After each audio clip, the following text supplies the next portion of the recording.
You're listening to the ADHD Support Talk Radio podcast. ADHD Support Talk is sponsored by ADDclasses.com. Visit www.addclasses.com to sign up for free webinars today. Well, hello and welcome back to ADHD Support Talk Radio. I'm your co-host, Lynne Edris, and as you probably know by now, I am a productivity and ADHD coach, and I help overwhelmed professionals get more done more easily so that they have more time and more energy and even more money for what they love most.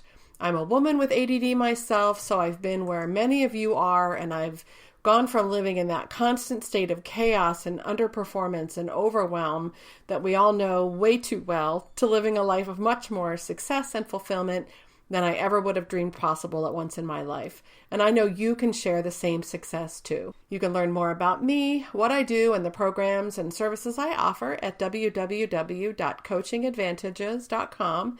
And you can sign up on my website or text the keyword HACK, H-A-C-K, to 444-999, and I'll send you my 7 foolproof productivity hacks to help you add hours of free time to your weeks by investing just a few smart minutes each day. So last week, I saw a post in an ADHD group on Facebook from someone who was overwhelmed, stuck, and struggling to make progress on a project.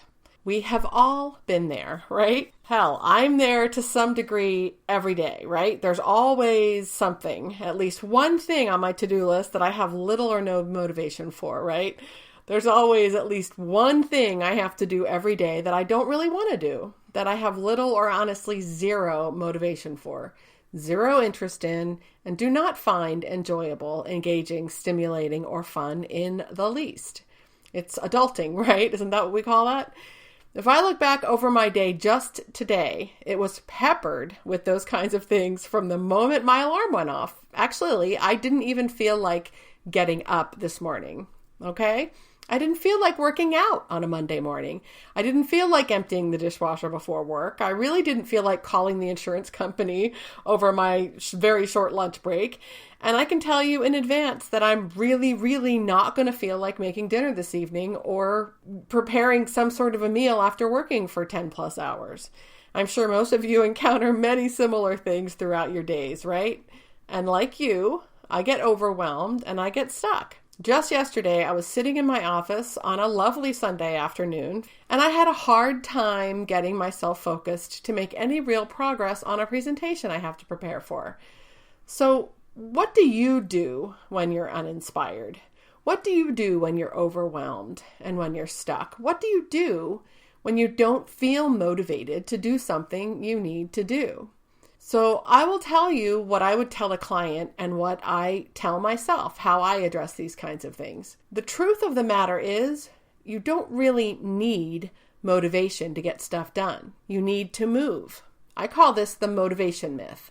It's one of the worst lies we ADDers tell ourselves, and it's that we need motivation to be able to do stuff. You know, we can't do something because we don't feel motivated, right?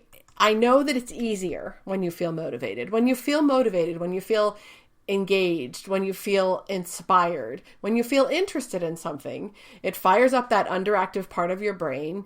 It increases dopamine, and you can generate feelings of motivation. And that makes things easier. It helps with focus.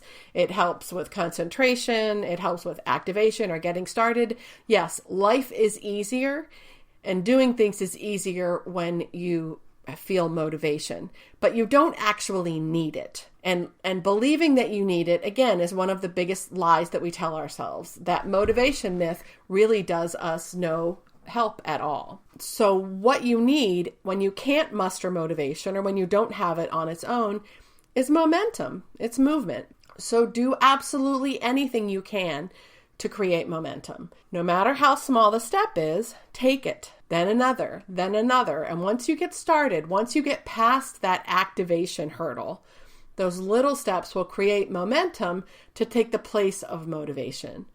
Once you get some momentum going, that success gives you a little boost of dopamine to make you feel just a little more motivated. You know, if you want to go to the gym, for example, right? Do you need to change your clothes to go? Do you need to put shoes on? Do you need to pack something up, some supplies or something in a bag to make it easier to go? What's one tiny thing you know you can do right now that will start to inch you closer to the thing you need to do? Pick that thing, and if you ask yourself on a scale from 1 to 100, how likely am I to do that thing right now? If you get anything less than 100%, I want you to make it smaller, okay? I call that your 100% likely action. So pick an action, no matter how small it is. Ask yourself that 100% certainty question. Is it something that you're 100% certain you can do right now?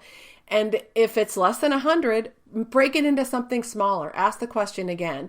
When you get to that one tiny thing you can do with 100% certainty, do it. Then what's the next thing that you can do? Again, lather, rinse, repeat. What's your next 100% likely action? Once you do a couple of those things, you get yourself past that activation hurdle. You start to feel some success. You start to feel some control again, and you even might start to feel some motivation. But the truth of the matter is, you don't need to feel motivated.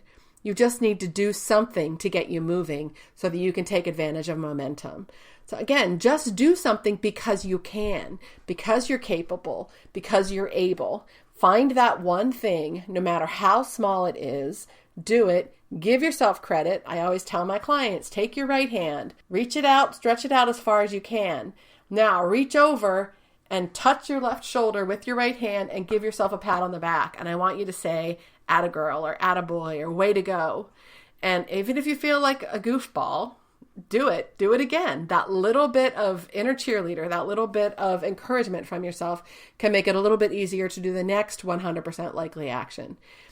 And if you can approach anything that way, no matter how big the project is, if you focus on your next doable action over time, you'll be able to get those big projects done. But again, you have to focus on movement. You have to focus on progress. You have to give yourself credit, even for those little teeny tiny baby steps or micro steps. Because if you don't, it's going to be much harder for you to get done what you need to do if you're constantly relying on that motivation myth to get you started. So I hope that gives you something to think about. It really is true. You don't need motivation. You need movement. Movement creates momentum, and momentum will carry you forward when motivation fails you. So think about it. If you have any questions, join us in the ADHD Support Talk Radio Facebook community. Love to meet you there. Love to answer any questions, discuss any episodes. Love to have you join us. Again, I am Coach Lynne Edris. Thanks for your attention, and thanks for listening. We'll catch you next time.